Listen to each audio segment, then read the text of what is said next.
이 세상을 살아가는 저를 비롯한 우리 모두와 모든 사람들이 가지고 있는 가장 큰 열망, 이글.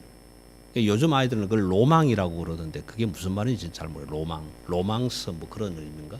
열망을 가지고 있는데 그 강한 욕구 중에 가장 큰 것이 뭐냐 하면 재화에 관한 욕구입니다. 재화.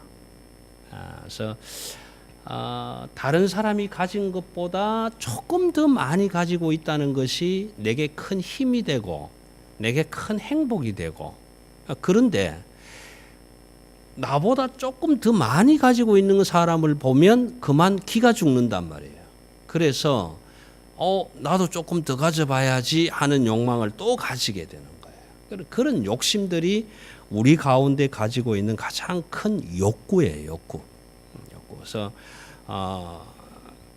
이 클라인벨이라든지 하는 이런 상담학자들이 늘 얘기하는 것도 인간의 그 리비도, 욕구라는 것이 충족이 되지 않으면 사람들은 항상 불안해하고 불안정해한다. 이제 그렇게 이야기를 하는 겁니다. 그런데 우리는 물질을 많이 가지고 있으면 행복하다라고 생각을 하는데 물질을 많이 가지고 있는 사람들도 사실을 보면 그렇게 행복한 것 같지가 않아요.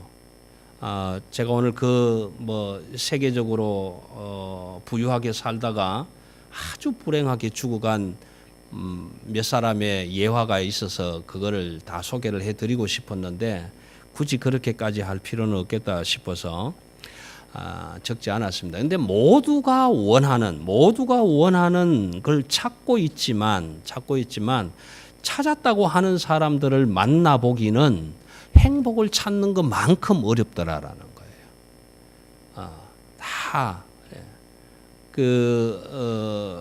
이 불교계에서도 나오는 이 이야기가 있지만 어떤 사람이 행복이 뭐냐, 또 복이 뭐냐, 뭐 큰 스님한테 가서 물으니까 집집마다 다니면서 한 번도 죽은 사람이 없는 집에 가서 쌀을 얻어와라.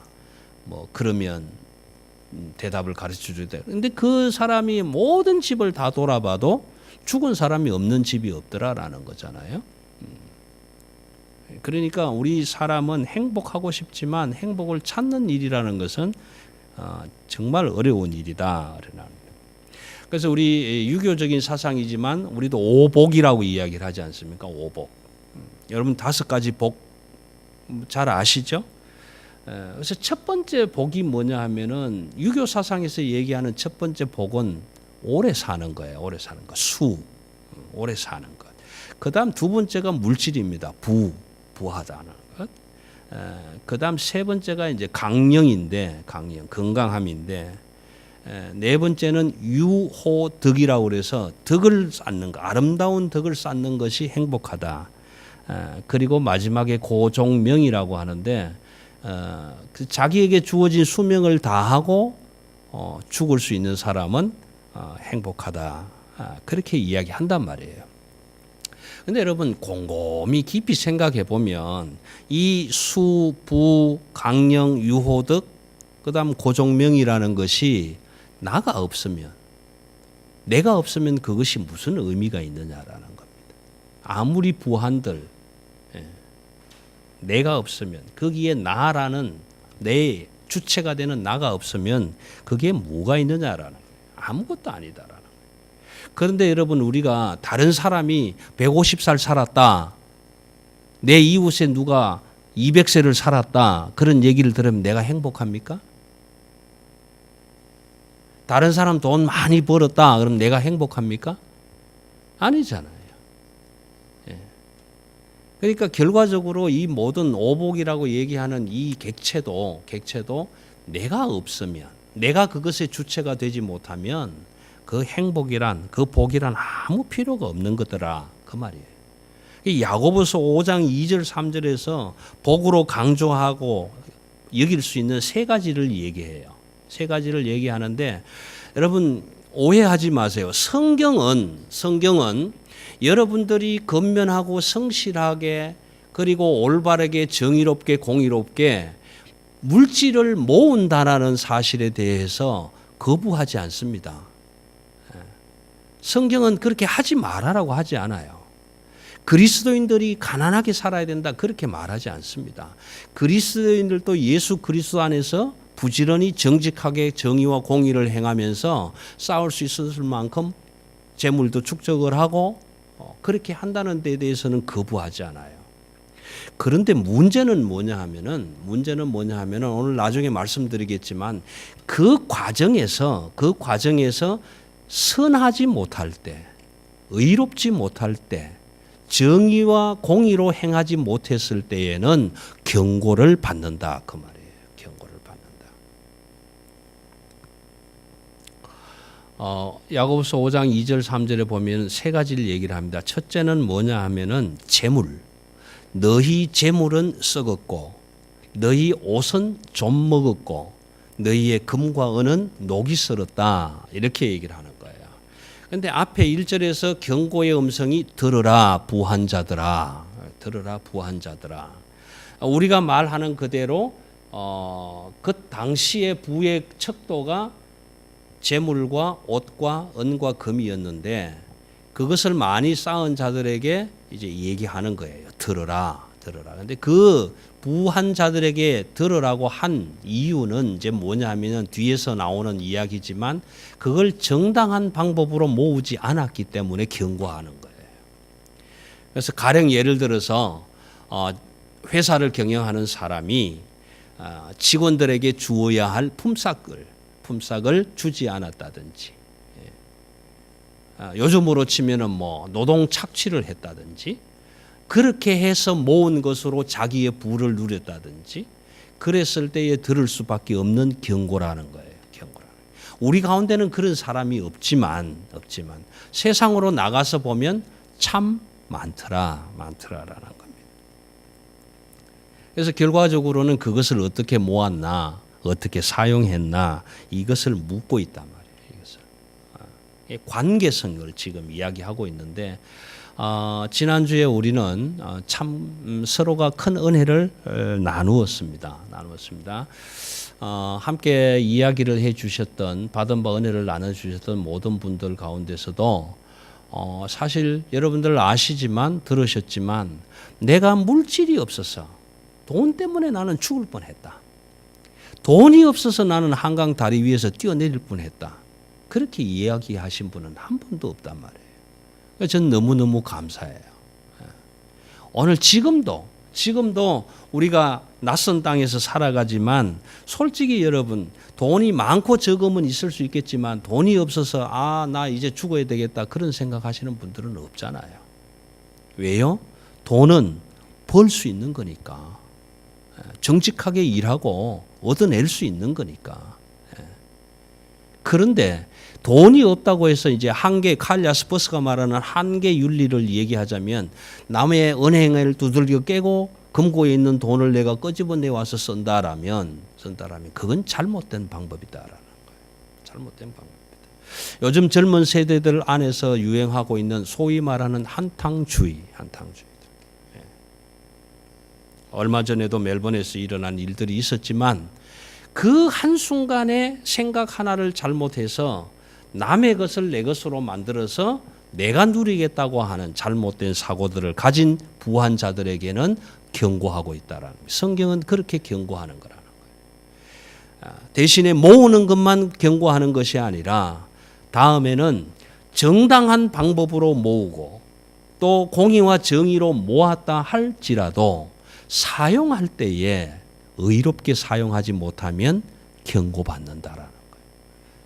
성경은 부한 자들을 나무래지는 않습니다. 그러나 하나님의 올바른 방법 안에서 모으고 하나님의 방법으로 사용하실 때에는 하나님은 그것을 기쁘게 여기실지언정 나무래지는 않는다라는 거예요. 나무래지는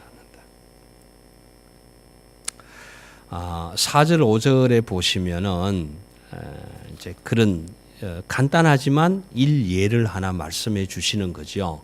보라, 너희 밭에서 추수한 품꾼에게 주지 아니한 싹시 소리를 지른다. 다시 말하면 내가 불의한 방법으로 부를 축적했지만 그 안에는 내 것이 아닌 것이 들어있다 이 말이에요. 내 것이 아닌 것이 들어있다. 근데 내 것이 아닌 것임에도 불구하고 내 것으로 가지고 있을 때 그것이 소리를 지른다라. 누구한테 지를까요? 내 양심을 두들기는 거예요. 너 그거 그렇게 가지면 안 되잖아. 안 되잖아. 그렇게 말하고 있는 거예요. 오늘 이 말씀을 전제로 해서 드리고 싶은 말씀 가운데 하나는 관계성인데 지난주에 말씀을 다 드리지는 못했습니다. 약간 간단하게 소개는 했지만은 우리가 살아가는 데 꼭 있어야 할 행복의 조건은 내가 있어야 되고 너가 있어야 되고 그것이라는 것이 있어야 됩니다. 나와 너와 그것이라는 게 있어야 되는데 우리는 살면서 행복하기 위해서 항상 물질이라는 그것, 우리가 말할 수 있는 그것이라는 것을 너라는 것으로 땡겨 올려서 바라보는 거예요. 난 너 없으면 못 살아. 난 돈 없으면 못 살아. 그래서 완전히 우리가 생각할 때는 반드시 그것으로 봐야 할 그 재물을 너라는 자리로 땡겨 올려서 나와 너의 관계성으로 만들어 버렸단 말이에요. 그래서 우리 인간 세상에 살아가면서 나는 너 없이 못 살아 라고 할 때에 그 너라는 관계성의 자리에 물질을 집어넣어 버리면 맘모니즘이 되는 거예요. 맘모니즘. 세상이 뭐라고 해도 누가 뭐라 그래도 돈만 있으면 뭐든지 할 수 있어. 그래서 그 돈이라는 것을 나의 분신처럼 여겨서 너로 만들어버리면 나와 너의 관계에서 맘모니즘이 생긴단 말이에요. 그런데 어느 날 갑자기 너라고 생각했던, 너 없이 못 살겠다고 생각했던 그 재물이 나 곁을 다 떠나가 버려서 그것으로 인해서 고통받는 날이 올 때에는 그 너의 자리에 있었던 재화가 그것으로 바뀌어버린다. 그것으로 바뀌어버린다. 우리 인간관계도 똑같은 의미를 가지고 있다. 나하고 가까운 사람, 너 없이는 못 살아. 나도 너 없이는 못 살아.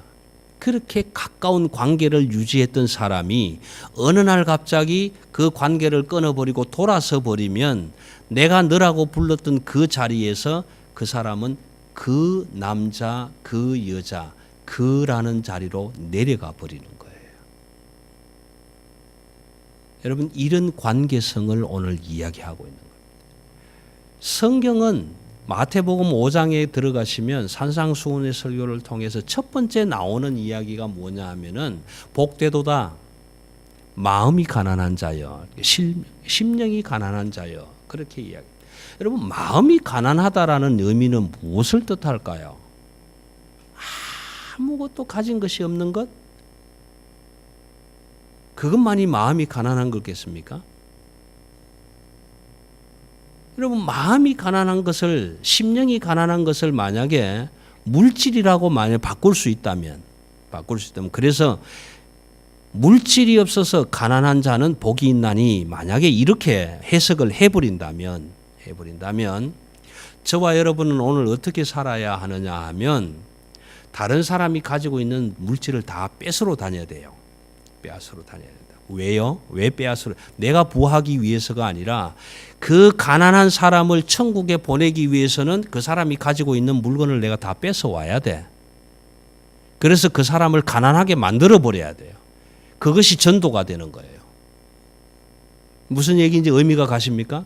만약에 심령이 가난한 자는 복이 있나니 천국이 저희 것임이라 마태복음 5장 3절에서 그렇게 말씀을 기록했는데 그 심령이 가난하다는 가난의 의미를 물질로 만약에 바꾼다면, 물질이 가난해서 돈이 없어서 그런 의미로 가난한 자는 복이 있나니라고 만약에 해석을 해버린다면 부한 사람들은 천국에 들어갈 수가 없기 까닭에 우리는 오늘 그 사람들을 천국에 들여보내기 위해서 어쨌든 찾아가서 그 사람이 가지고 있는 돈을 다 뺏어와야 돼요.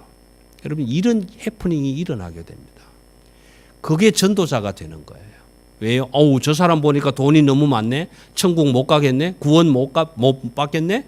내가 가서 구원받게 해줘야지. 그럼 그 가지고 있는 걸 다 뺏어와야 되는 이런 상황이 생겨버린다는 거예요. 여러분, 그래서 여기에 심령이 가난하다는 얘기는 돈이 없고 물질이 없고 옷이 없고 금원이 없어서 가난하다는 의미를 얘기하지 않습니다. 심령이 가난하다는 의미는 내 마음의 죄성으로 인해서 하나님 앞에 의롭지 못한 마음이다.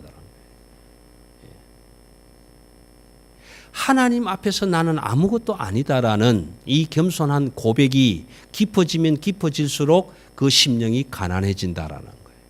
그 심령이 가난한 그 모습 속에서 하나님은 그 가난한 심령 안에 하나님의 의로움으로 채워주신다는 내용이 심령이 가난한 자는 천국이 저희 것입니다라고 기록되어 있는 거예요.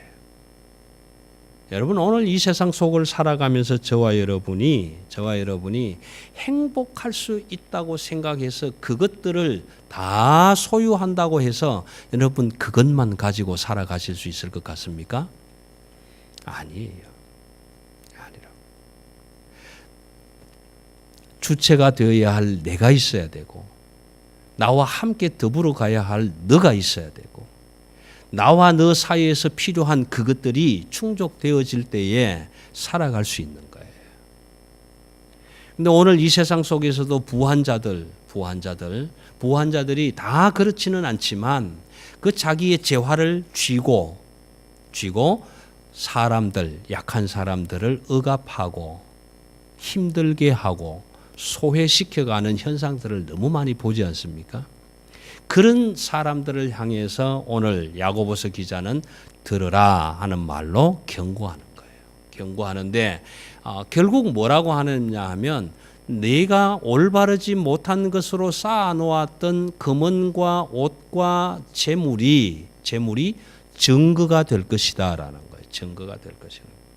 여러분, 우리는 부한 자들이 어떻게 부했는지 우리는 알 수 없어요. 알 수 없어요. 어떻게 해서 저 사람이 저렇게 부자가 됐을까 우리는 알 수 없습니다. 그 과정을 알 수는 없지만 그 과정 속에 하나님의 어렵지 못한 방법으로 들어있어서 내 것으로 여겨야 할 것이 아닌 것인데도 불구하고 내 소유로 만들어 놓고 있는 사람이라면 그 내 것이 아닌 그런데도 내 것으로 되어진 그것이 증거가 될 것이다라는 거예요. 증거가 될 것이다. 우리 세상에서 많이 보지 않습니까?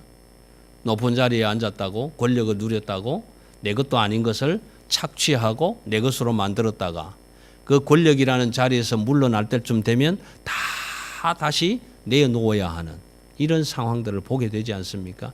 그래서 결국 조사할 때 뭘 조사합니까? 재산이 얼마나 있는가?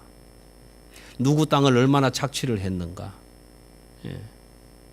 또 발표도 안 된 이런 아주 국가 기밀적인 내용들을 가지고 일찍 거기에 아무도 사지 않고 아무도 투자하지 않는 그곳에 가서 적은 돈으로 투자해놓고 몇십 년이 지나고 난 뒤에 큰 부를 누리는 이런 사람들. 그래서 공정거래법을 위반한다. 이런 내용으로 해서 사실은 그 다 토해내고 그 증거를 가지고 다 이실직고해야 되는 이런 일들을 우리는 너무나 많이 보고 있지 않습니까? 이 모든 것들이 오늘 관계성으로 이야기하고 있다라는 이야기하고 있다. 바꾸어서 말해보면 하나님은 우리를 향해서 이렇게 말씀하시지 않습니까? 이스라엘 백성들아 들으라. 하나님의 백성들아 들으라. 너희가 내 말에 거하면 너희가 내 제자가 되고 너희가 내 말에 순종하면 나는 너희의 하나님이 되고 너희는 내 백성이 되리라. 이 관계성이란 말이에요. 하나님은 오늘 우리를 향해서 너라는 자리에 세워두셨단 말이에요. 그런데 하나님의 너가 된 우리가 세상에서 말하는 그것을 따라가서 내가 하나님의 너의 자리를 지켜가야 할 나인데 그것으로 바꾸어 버렸단 말이에요. 하나님, 나는 당신에게 너가 되고 싶지 않아요. 나는 물질을 바라보고 싶어요. 돌아서 버리면 하나님은 우리를 향해서 경고하시는 거예요. 이스라엘아 돌아오라. 내게로 돌아오라. 사랑에서 너무 멀리 가 있다. 거룩함에서 너무 멀리 떨어져 있다. 하나님은 상한 심령이 드리는 제사를 좋아한다. 그 의미 속에서는 내 심령이 죄에 대해서 얼마만큼 민감해져 있는가. 하나님의 의로움이 얼마나 부요해 있는가라는 겁니다. 심령이 가난한 자는 복이 있다라는 의미는 이 속에서 하나님 앞에서 나는 아무것도 아닙니다라는 고백이 일어날 때 하나님의 의로움으로 채워주신다라는 약속이라는 거예요. 그런데 우리는 그 약속 하나님의 의로움으로 채울 것을 세상 밖으로 나가서 하나님의 의로움이 아닌 것으로 채우려고 한다. 그래서 우리는 행복을 영원히 찾을 수 없는 거예요. 어거스틴은 이렇게 이야기를 합니다. 하나님, 당신이 나를 만드셨기 때문에 내가 당신 품 안이 아니면 영원히 만족을 누릴 수가 없습니다. 그래서 지고의 선, 최고의 행복은 무엇이냐? 있는 자리, 제자리에 있을 때다라고 얘기를 합니다. 그럼 우리 사람이 있어야 할 자리는 어디냐? 하나님의 품 안이다라는 거예요. 하나님의 품 안이다. 그러므로 하나님의 품 안에 안기기 이전까지 우리는 영원한 안식을 누릴 수가 없다. 어거스틴은 그렇게 정의를 하고 마치 물을 떠난 고기가 평안치 않은 것처럼 여러분 돌은 돌이 있는 자리에 있을 때 돌처럼 귀하게 여김을 받는 거예요. 그런데 돌이 진흙 속에 감춰져 있으면 우리는 곤란해야 된단 말이에요. 마찬가지로 오늘 저와 여러분이 하나님과의 관계 속에서 과연 하나님은 나의 나가 되고 나는 하나님의 너가 될 수 있는가? 여기에 행복의 조건이 있다라는 것입니다. 그래서 우린 지난주에 찬양 대신에 이런 노래를 부르지 않았습니까? 행복이 무엇인지 알 수는 없잖아요. 그런데 당신 없는 행복은 있을 수 없잖아요. 여기에 이 당신이라는 자리, 너라는 자리에 우리가 무엇을 놓느냐라는 것은 저와 여러분의 선택이라는 겁니다. 선택. 행복은 어느 누구도 가져다 주지 않습니다. 내가 행복을 만들어가는 것입니다. 감히 부탁드리건대 당신 없는 행복이라는 있을 수 없잖아요. 그 당신이라는 존재 안에 첫 번째로 하나님을 놓을 수 있는, 그래서 그 하나님이 나의 당신이 될 수 있는, 그래서 그 당신 앞에 나는 당신의 너가 될 수 있는 그런 관계성을 가지실 때 오늘 우리의 심령이 하나님의 은혜와 하나님의 사랑으로 충만하게 채워질 수 있게 됩니다. 왜냐? 그 하나님의 존재가 우주 만물의 주인이 되시고 우리 생명의 근원이 되시고 모든 세상의 그것들의 주인이 되시기 때문에 그렇습니다.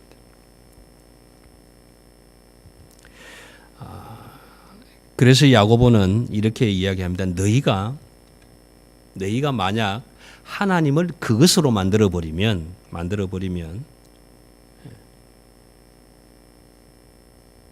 오늘 우리에게는 행복은 이미 없다라는 것입니다. 왜요? 그 모든 그것, 우리가 행복을 만들어갈 수 있는 조건이라고 여기는 그 모든 것들이 하나님의 소유이기 때문에 그렇다라는 거예요. 하나님의 소유이기 때문에. 그래서 오늘 저는 또 한 번 반복을 합니다.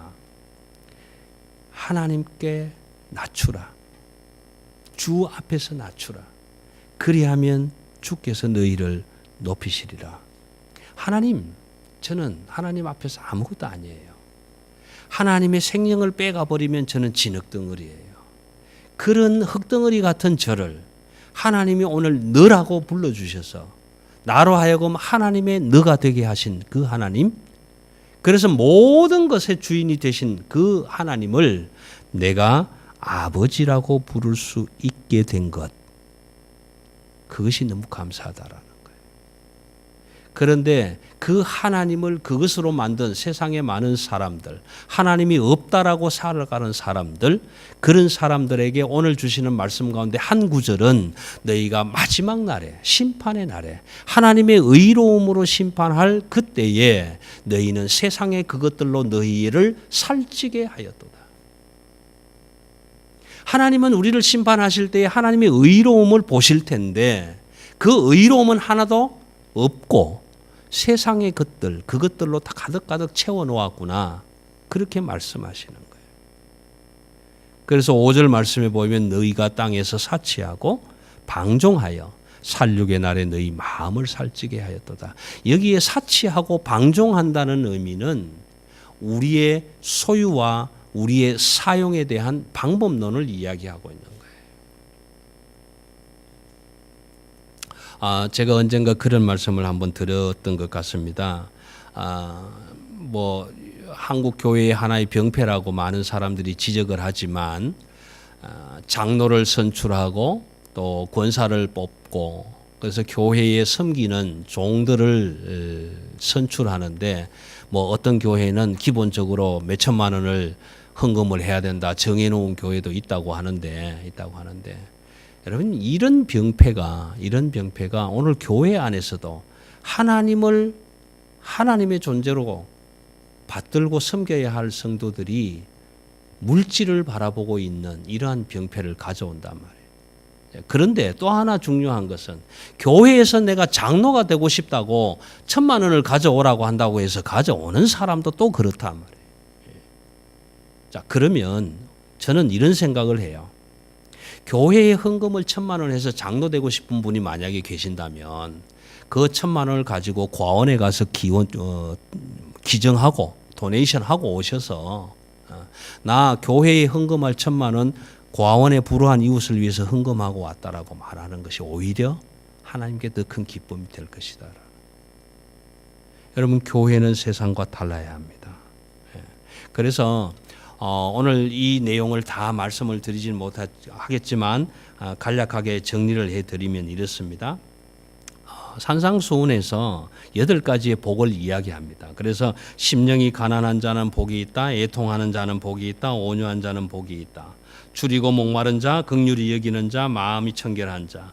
그래서 화평케 하는 자, 핍박을 받는 자는 복이 있다. 이렇게 얘기를 하는데 이 내용을 나중에 다시 한번 말씀을 나눌 기회가 되겠지만 오늘 간략하게 말씀을 드리면 심령이 가난함. 하나님의 의로움 앞에서 내가 너무 죄인입니다. 나는 아무것도 아닙니다라는 죄에 대한 올바른 태도가 있을 때 그때에 진정한 애통함이 일어나는 겁니다. 나는 하나님 앞에서 아무 죄인 아니야. 내가 왜 죄인이야? 그럼 거기에 우리 심령의 의로움의 애통함은 일어나지 않는단 말이에요. 이 순서가 그냥 그렇게 적혀져 있는 게 아니단 말이에요. 심령의 가난함을 온전히 하나님 앞에서 그 의로움 앞에 나의 죄성을 온전히 고백할 때 화로다 나여 누가 이 사망의 몸에서 나를 구원하랴. 바울의 고백처럼 애통함이 일어나게 되고 그 애통함이 속에서 온유함을 받게 되는 거예요. 하나님의 의로움으로 온유함을 받고 온유함을 받은 자들은 하나님의 성품을 따라서 살아갈 수밖에 없는 거예요. 줄이고 목마를 수밖에 없는 거예요. 항상 베풀고 항상 나눠주고 하나님이 내게 주신 것이니까 나 혼자만이 아니라 모든 사람들에게 함께 나누면서 살아야 할 긍휼을 받게 되는 거예요. 그래서 긍휼을 여기게 되는 거고 그렇게 마음이 청결해지는 거고 그렇게 해서 결국은 화평을 만들어 갈 때쯤 되면 오늘 이 지상의 모든 교회가 모든 성도들이 하나님의 성전된 저와 여러분이 이 산상수훈의 복을 따라서 세상을 화평하게 만들어 갈 때쯤 되면 그때쯤 되면 우리는 세상에서 핍박을 받게 될 수밖에 없다라는 거예요. 여러분 하나님의 뜻대로 나가서 사십시오. 그러면 핍박 받습니다. 당연합니다. 이것이 십자가의 고난이고 십자가의 신학입니다. 여러분 십자가의 삶은 그냥 부요함이 아닙니다. 예수님이 내 대신 십자가에 죽어주셨다? 그 예수님이 하나님이시고 하나님은 모든 물질의 소유권은 자들이야. 그 하나님을 아버지라고 부르는 나는 풍성해야 된다. 만족해야 된다. 충만해야 된다. 그것만이 아니단 말이에요. 십자가의 고난은 우리 그리스도인이 가져야 할 정체성이고 우리 그리스도인들이 지켜가야 할 길이고 따라야 할 길이다. 여러분, 복의 근원은 많이 가질 때 있는 것이 아니라 비우면서 하나님의 진정한 구원의 복을 채워갈 때 그때 우리는 행복을 갖추어 가게 되는 거예요. 여러분, 행복은 세상에서 찾을 수가 없습니다. 조지훈 씨가 글을 쓴 내용 속에 그런 내용이 있지 않습니까? 누가 행복을 가져다 줄 거라고 행복의 파랑새를 가져다 줘서 그 행복의 파랑새가 항상 내 곁에서 노래해주고 그 행복을 새파란 행복을 가져다 줄 것 같았지만 그 행복의 파랑새는 어느 누구도 가져다 줄 수 있는 파랑새가 아니다. 그 행복의 파랑새는 저와 여러분의 가슴 안에서 가슴 속에서 특별히 모든 우주 만물의 소유권자가 되시고 생사여탈권을 가지신 하나님, 내 생명의 주인 되신 그 하나님의 마음 안에서 나의 죄성을 깨닫고 나의 무지함을 깨닫고 나는 아무것도 아님을 깨닫고 하나님 오늘 또 그 생명을 거두어 가시면 나는 흙덩어리밖에 아닌 그래서 너는 흙으로 돌아갈 수밖에 없는 존재라는 것을 깨달을 때 그때 하나님의 의로움과 긍휼과 은혜와 사랑으로 채워주실 때 그때 우리는 행복하다고 표현할 수 있게 되고 고백할 수 있게 되고 느끼게 되고 그 행복함으로 모든 다른 사람들에게 행복을 전하는 하나님의 사람으로 살아가게 될 것입니다. 사랑하는 성도 여러분, 오늘 이 시대를 살면서 없어서는 안 될 물질이지만 물질 때문에 저와 여러분의 인생을 망쳐서는 안 된다. 오늘 야고보서 기자는 그렇게 얘기합니다. 만약에 그런 일이 일어난다면 그것이 증거가 될 것이다. 증거가 될 것이다. 오늘 우리의 양심에 호소해 보면 나는 내가 가진 것 중에서 증거가 될 만한 것들은 없는가?